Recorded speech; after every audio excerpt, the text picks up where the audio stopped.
Oh, Iceland is a rugged, clean, full of mountains and lava, blue sky, and a beautiful country, beautiful country. Well, besides missing my family, I think I miss certain smells. I miss Christmas Eve. I miss Christmas Eve as it used to be when I was a kid.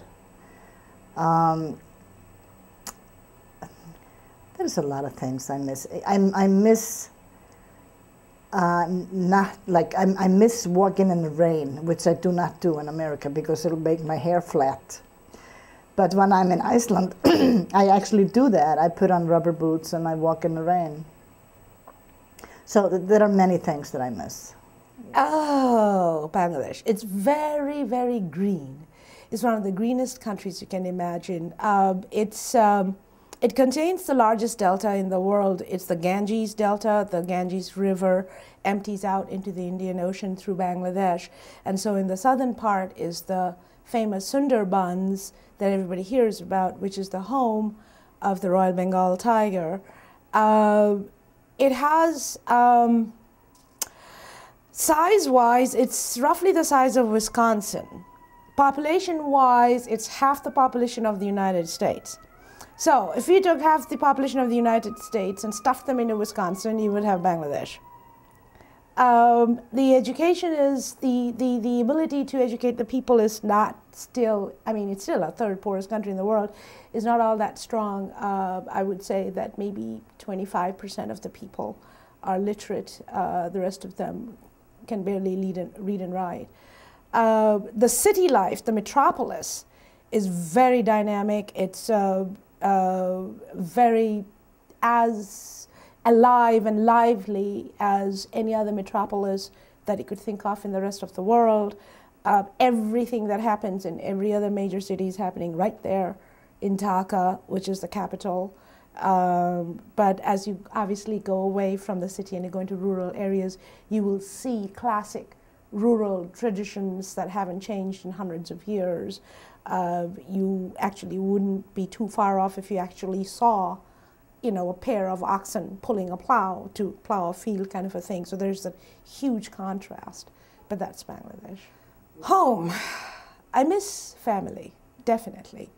And that will be true for everybody. It's always the people first rather than things.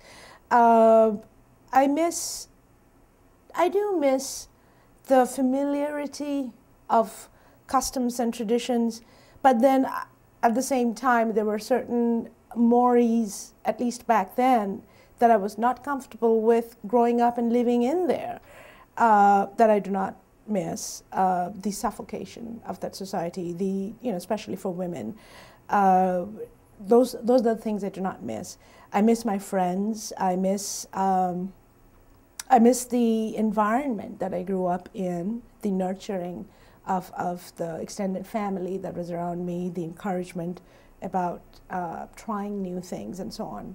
That I miss. But. Oh, the family, their family. I know my mother definitely misses my grandfather, and he actually passed away right when we came to America, like about a year or so after we came to America. And I think definitely my grandfather for my mom. And with my father, you know, his sister, it was just them two, and he had to leave her. So, but overall, it was just the family. I miss my family. You know, I always took it for granted until I came here. You know, after you're here, you start missing your arroz con habichuelas, you know, your chuletas, all that food that your mom prepared you, and yeah, it's difficult, it's tough. My family, but definitely beautiful. That's the only word I can describe it. To me, it's perfect. It's home. It's always gonna be home. I'm too proud to be Puerto Rican, so it's the only way I can describe it is beautiful. My family, the family, yeah. I recently went to Vietnam this past December. It was a about a 12-day trip. So it was from the end of December to early January. And it was through the Vietnam Ties program, which they work with adoptees and their families, and they go back to Vietnam. We start off in the north part of Hanoi, and then we also travel down to Saigon. And so I was the only older person who was an adoptee. All the other people in that group were kids 8 to 10 that had been adopted when they were babies, but now are 8 to 10 years old, and their family members. So I kind of felt like I was a big sis to some of the girls. But yeah, that was my first time. I had thought about it for a long time, and I had looked into some programs earlier, and it just wasn't the right time. Honestly, I didn't have the money. And so last year in May, I said, you know, I'll just save up, I'll try and get some fundraising, and I'll just do it, and really committed to it. So I committed to it. I was able to raise money for the trip, and I left on December 28th and then came back about January 12th. Well, like I said, we started up north in Hanoi, which is very different than where I was born, down south in Saigon. So the first experience was, I was really tired. It was like over a 14-hour flight. So in the beginning it was kind of a haze, but in Hanoi, the climate was pretty neutral. It was about 50 to 55 degrees. I definitely wore a coat and hat. The biggest thing that I experienced were just tons of motorbikes. Many people didn't, I mean, there definitely were cars, but it was just like a swarm of bees on motorbikes, and you really had to be careful crossing the street. They had stoplights and even pedestrian signs, but sometimes that didn't even matter. So just feeling comfortable crossing the street was a huge, was a huge thing for a lot of the Americans to overcome. But by the end of the 12 days, we did. The other thing that I'd say was really different were even up north where it was cooler, a lot of people were outside. Like they had shops and vendors, but still there's a huge kind of sidewalk street presence. So even if a restaurant had an indoor restaurant, there would be also a vendor outside of the restaurant, so you wouldn't even have to go inside. There was a particular smell as well. They don't have, I think, the really organized trash and sanitation systems, so a lot of the garbage, if it was even in garbage bags, it was still, outside the store, I guess, for pickup. But sometimes the trash wasn't even in garbage bags. So there was definitely a particular smell. Actually, I've just been back. I just went in February for a week in Bangladesh to visit. My youngest sister still lives there, so I went back to visit. And I've been back off and on maybe 5 times in the last 20 years. The same mores that I found so suffocating, that has changed quite a bit. They are catching up to the rest of the world in terms of emancipation for women. That has certainly changed. The real estate has definitely changed in the sense that there is construction everywhere.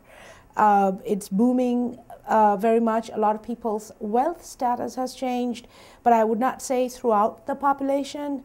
I would say that, well, the wealthier just got wealthier, but that's kind of sort of happening across the world, I suppose. That has changed. Overall, I would say that from being the poorest nation in the world, it has now become the 3rd poorest nation in the world, so it's certainly climbing up. So that has also changed. Yes, we went back in spring break in 2000, and I was a freshman in high school when we went back, and it was very different. It was very different for me. So, Well, first of all, since I've came to America when I was so young, that right now English is my first language, is my primary language. And when I went back to Laos, I had to relearn Laos.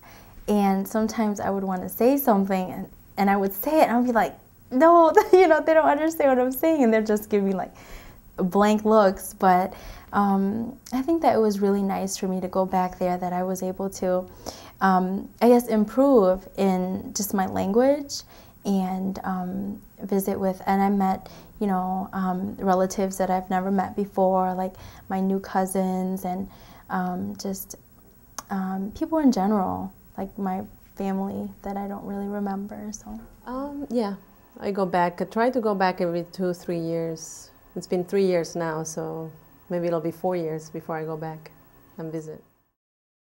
They treat me well, Nobody's too crazy about America right now, so when I do go, I just try to speak Icelandic, and because I noticed actually being on the bus one time, when I was speaking English, people would turn and look, and you could see them like saying something to the person next to them. So I just speak Icelandic and pretend to be an Icelander when I'm there.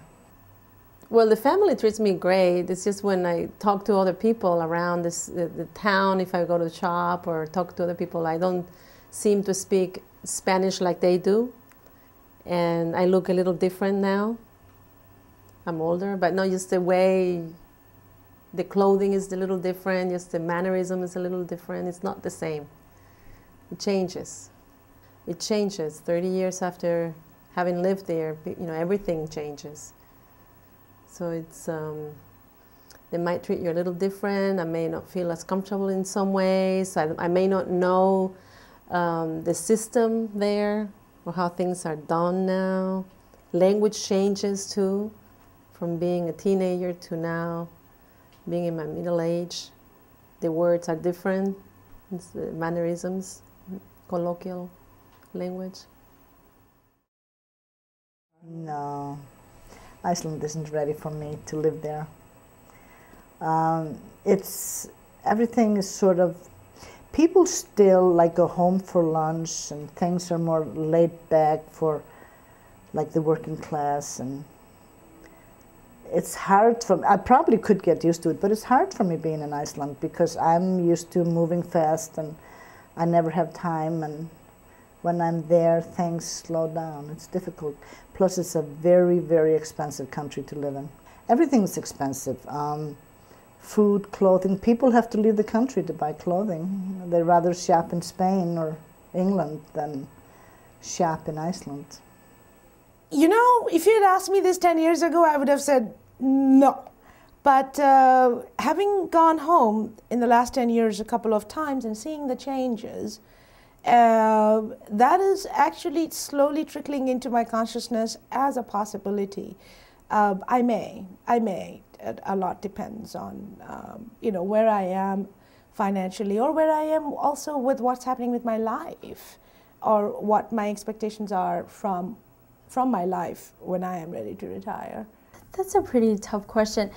Right now, I would like to go back and visit, or even start like new school buildings, or even what I would like to do is improve the country, but not necessarily to go back and live there because all of the family that I know is here, and all of my friends are here, and so.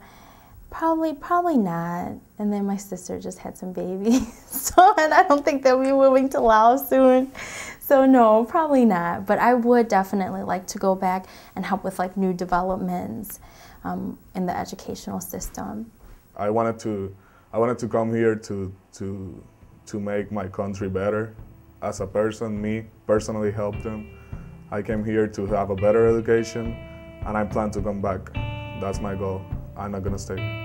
Maybe be there for a little bit, but no, not really. No, I want to go other places too.